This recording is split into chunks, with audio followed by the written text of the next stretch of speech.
sarili, ngunit di nakakayanan sa ikaw na dinadaanan ko.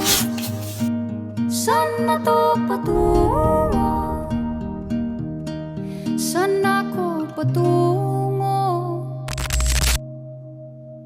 Dahan-dahan nating simulan muli ang paghakbang.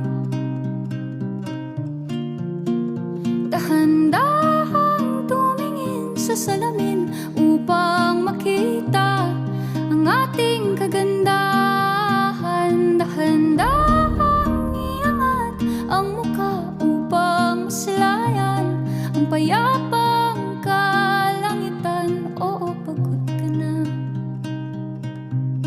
pero di ka nag-iisa, kaya't lumaban ka at sabihin, ako naman muna. Kada langhap sa hangin, pansin ko na lagi na lang usok. Walang malinis, halos puro polusyon. Parang ako raw na konsumisyon.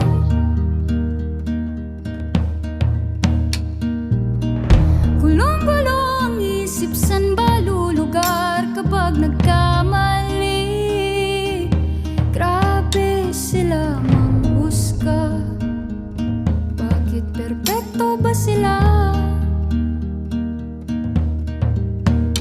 Huminga ka ng malalim at isipin ng mabuti ang mga desisyong ilalaan para sa kinabukasan, nang makapunta sa paroroonan.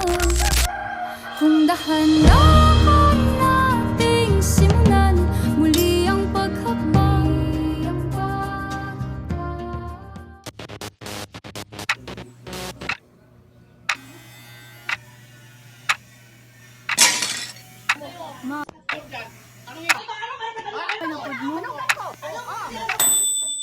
Dahan-dahang tumingin sa salamin upang makita ang ating kagandahan. We have different stories, poems, or even journeys, and He also has a different plan just for us, for you alone. Now we may have to feel the waves of our lives, the blazing fire, the never-ending rain, but He has a plan for us. And part of that plan is for you to develop like a beautiful flower and be stronger like a high wall. Go ahead and choose yourself with Him by trusting Him and saying, ako naman muna.